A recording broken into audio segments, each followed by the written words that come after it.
Hi guys, here I am, and I am back doing the 20 questions book tag.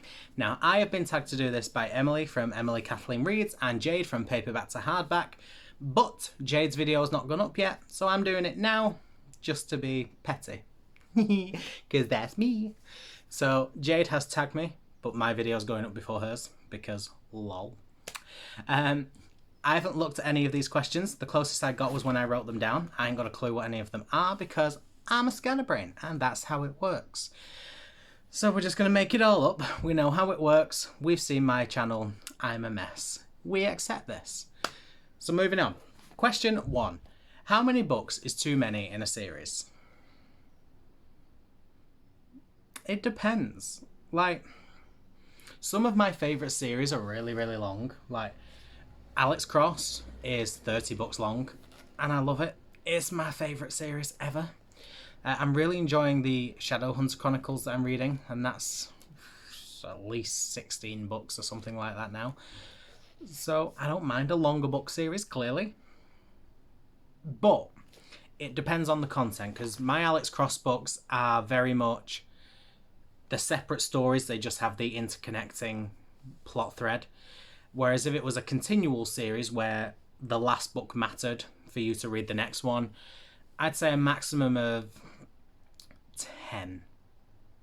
And I still think that's too much. Just because I think the plot must get really, really boring after 5.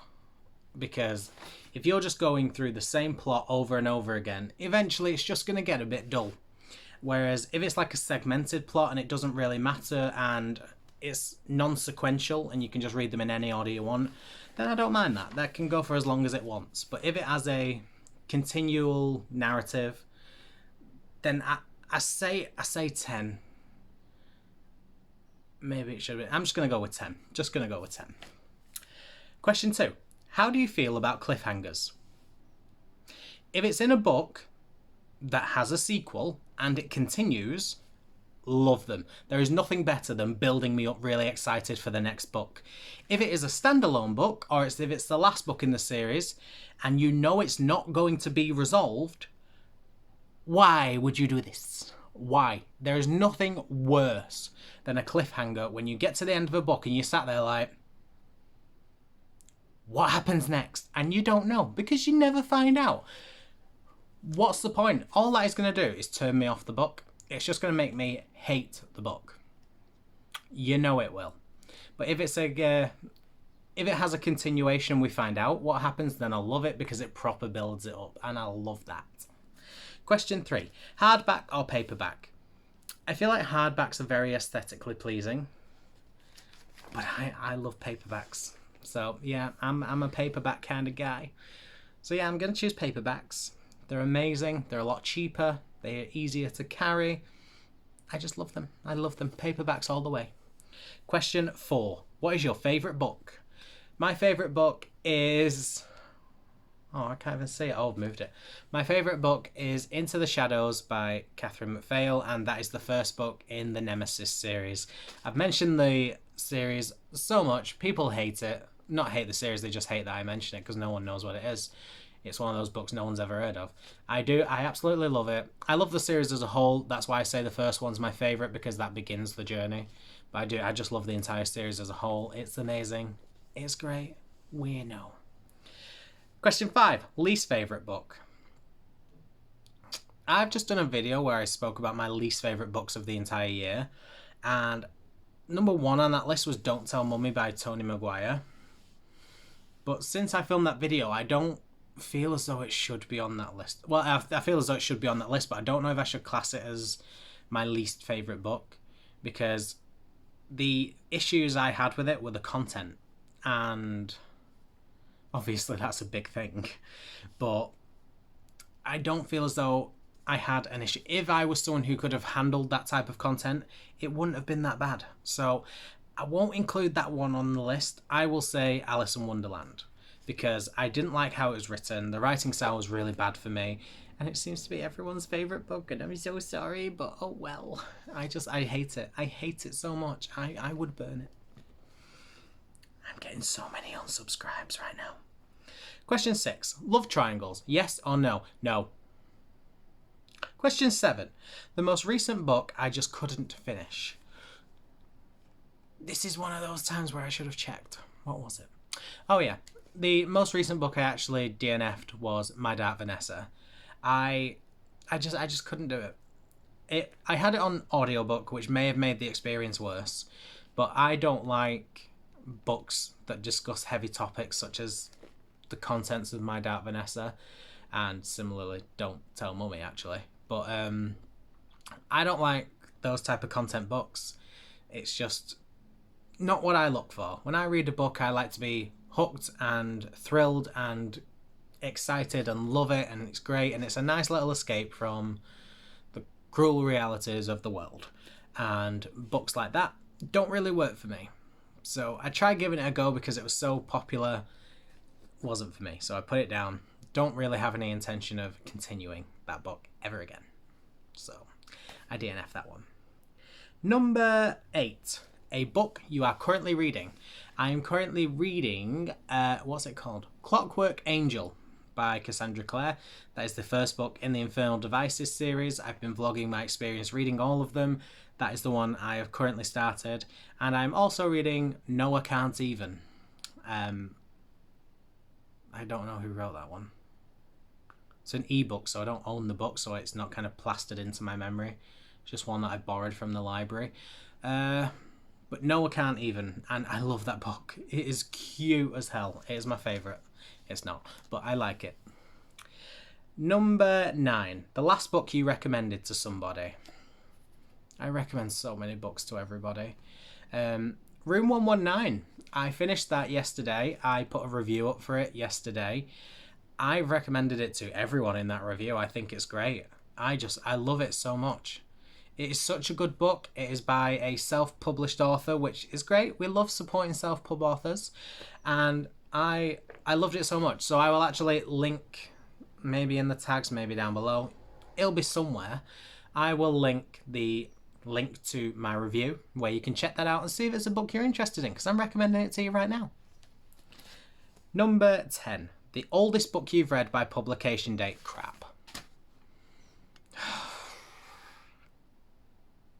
Again, this is where planning would come into this. I don't like to plan. I plan everything for work and my life. I like to be spontaneous, and it bites me in the butt. I won't say Wuthering Heights because never finished that. Could be Alice in Wonderland. Oh no, would it be Peter Pan? It might be Peter Pan. Was that 1921? I don't know. I'm going to say it's Peter Pan, Alice in Wonderland, or I read another book. What was the other book it could have been? Or The Chronicles of Narnia? Whichever one. No, it wasn't Narnia because they were in the 50s. So, Peter Pan or Alice in Wonderland. Whichever one came first. I'm sorry. The newest book that you've read by publication date. I'm not entirely certain, but I'm going to go ahead and say it was The Ballad of Songbird and Snakes, because I know that come out this year. Whereas these other books, I don't think I've just got them. Like, I think these have been out for a while. So, yeah, I'm going to go ahead and say The Ballad of Songbird and Snakes, because I read that, like, I started reading it the day it come out, and I took a while to finish, but I did it, and I liked it, and it was great. Everyone does not like it. I do like it. It's very good. Number 12. My favourite author, James Patterson. Just enough said. Number 13. Buy or borrow books. Oh, this one's hard. I would naturally say buy, because then you can own them and keep them forever. Like, look at my precious books. I would love to own and keep all of these books. But buying costs money. And I ain't a fan of that.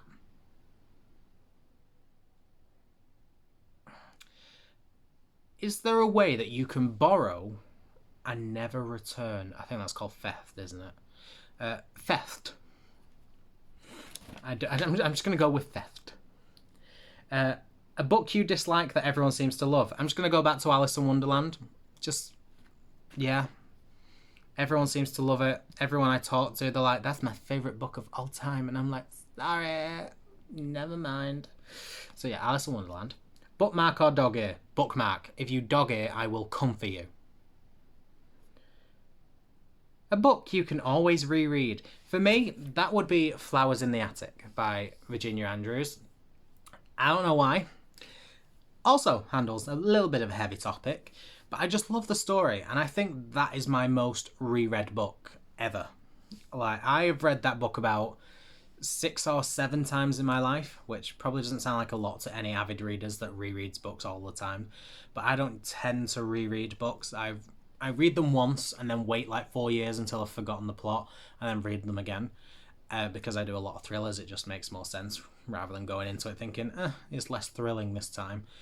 But Flowers in the Attic has been a book that I have happily read twice a year, something like that. And I've read it 7 or 8 times in my lifetime. And I don't know why. I just really, really like it. It's the first in a 4-part series. I think there's like a prequel, but no one cares about that. But I hate the other 3, so I refuse to read them. I've read them once, and I hated them, so I refuse to read them again. Whereas that first one, I will always read, and I love it so much. So yeah, I'm gonna go with Flowers in the Attic. Can you read while hearing music? No, I can't. I need dead silence to read. I really struggle if I have any like outside distractions because it annoys me. Because I get so invested into it, and if something comes in and takes me out, I can't handle it. The closest I can get is like rainstorm sounds on my computer, or real life rainstorms, but I can't really have much more than that. No music or anything like that, not even instrumental. It'll just annoy me, so I have to have everything silenced. One point of view or multiple point of views? I do love a multiple point of view. I know everyone seems to love one point of view, and I do. I'm a big fan. But I do think the plot can get a bit boring if you have one point of view. I love multiple, especially when you get the point of view of like a villain or a side character or something like that. I'm a big fan. I really am. So I'm going to go with multiple, because I do love a multiple POV. Question 19. Do you read in one sitting or over multiple days? I read over multiple days, I'm going to be real. I like the idea of reading in one sitting. I have read books in one sitting, but standard practice for me is it takes 2 days. Don't usually take much more than that. If it's a big book, like over 500 pages, then it'll take me a few days. And yeah, it really just depends on my enjoyment of the book, the length of the book, but standard practice is 2 to 3 days maximum. And number 20, who do you tag? So I'm going to go and tag Kira from Kira Can Read.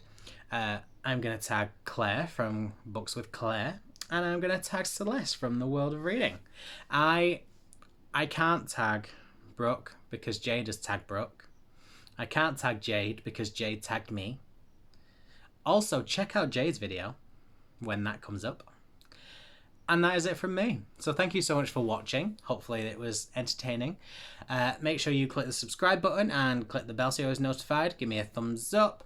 Chat to me in the comments because I love a good chat. Chat to me anywhere you want, but I do love a chat in the comments because it makes me feel popular and liked and everything. Yay. Other than that, I post every Monday, Wednesday and Saturday, and then randomly throughout the week when I have something interesting to post. And until next time, I will see you guys later.